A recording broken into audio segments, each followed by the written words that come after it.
Hey, what's up everyone? TJ here. Today we're taking a look at the K2 Simple Pleasure snowboard. In this video, I'm gonna go over all the tech and specs, as well as share my thoughts on how it felt out on snow. Let's get right into it. All right, so the Simple Pleasures is a directional freeride powder focus snowboard from K2, but it's also gonna hold up really well for all mountain exploring style riding as well. It is a volume shifted board, so you do have the option to size down on this guy. I rode it in the 151. Normally I'd ride around a 157 for this type of board, but for the Simple Pleasures, I definitely would recommend taking advantage of that volume shift and sizing down. Even at this shorter size, I thought the Simple Pleasures had a pretty stiff flex. I'd say definitely on the stiffer side of medium and getting pretty stiff. A lot of stability out of this board. And it's also gonna have a 261 millimeter waist width. So just over 26 millimeters at the waist, which is definitely above average for this size snowboard. Sizing down, you're gonna get a much more maneuverable feel. You're gonna find quick, snappy turns out of this snowboard, and it's gonna help for weaving through trees and that type of riding as well. But with that width, it's gonna increase the overall surface area of the snowboard, so you still have a good float, and it's also gonna help out for carving. So those of you guys with bigger boot sizes can ride a smaller snowboard and still not have to worry about heel or toe drag. You're gonna find everything you'd expect in a directional board in the Simple Pleasures. Has an overall directional shape with this long, exaggerated nose outside the front contact points to help poke up out of soft snow and keep you on top of the powder, as well as a shorter tail outside the rear contact points. It also runs a 20 millimeter taper, so that tail is gonna be narrower than the nose of the snowboard, as well as around a 20 millimeter setback. So these insert packs are shifted a little bit closer to the tail. All those things are gonna work together to make sure you get plenty of float out of this board on those deeper days, even riding it at a shorter size.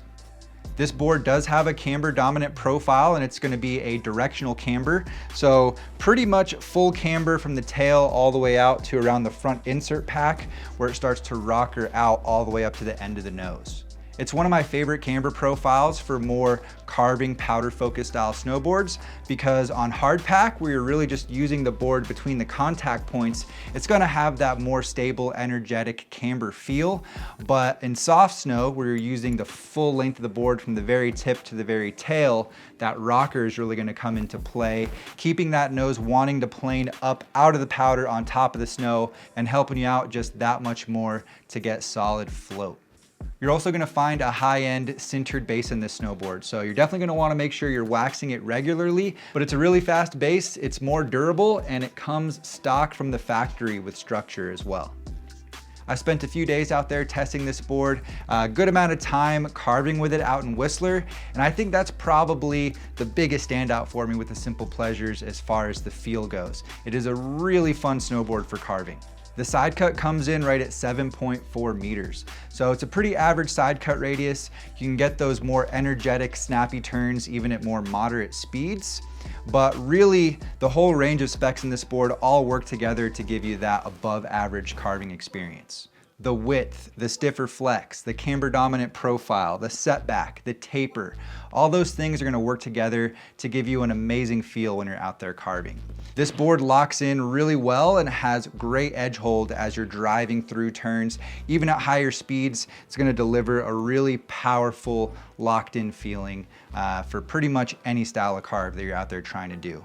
Whether you're getting after those shorter, quicker turns where you can really pressure the camber and try to get some energy out of the board as you're hopping from heel to toe, as well as those higher speed laid out Euro carves and everything in between. I think any type of carving you want to do, this board is going to stand up really well for that type of riding. And it's also really fun in powder. So I was able to take this down to Stevens Pass. We got a nice storm down there on the trip, and the snow is a little bit more dense. It pushes back a little bit more down there. So that took a little bit of getting used to, but the stability in this snowboard and all the directional features really come through in powder as well. At higher speeds, it's gonna have the stability to power through those higher impact situations. And I gotta highlight the maneuverability as well. Being able to size down, you can get those quick turns in powder, kick out the tail very quickly to get any little powder stash that you see on the side of the run or by a tree, wherever you may be. and also still gonna offer great flow even at this smaller size. You can ride in a more neutral body position because of all the directionality, so you're not gonna have to worry about that rear leg fatigue as much as you can, say riding powder on a twin board. So overall, I think you get a lot of benefits with that combination of the volume shift, all the directional features, and that directional camber profile as well. Obviously, as a stiffer directional snowboard, there's gonna be some major drawbacks for freestyle type riding. I definitely wouldn't recommend it if that's a focus for you. And also gonna be much harder to press this board and do butters or anything like that. But it does still hold up pretty well for more exploring type riding. If you come across more variable snow or chunky snow, it's gonna be able to power through that pretty easily and still do well if you're not in proper powder or on a nice groomer. It's gonna do well on the in-between style terrain as well. Overall, this is a pretty aggressive snowboard. I'd recommend it to more intermediate to advanced riders. If you're looking for something that's gonna be a lot of fun for carving at a variety of speeds, it's gonna float well in powder and also offer some nice maneuverability. I think this is a great board to check out. If you wanna check out the Simple Pleasures in a little more detail, I'll have it linked down in the description below. Make sure to give this video a like if you got some value and subscribe for more snowboard reviews. See you guys in a new one soon.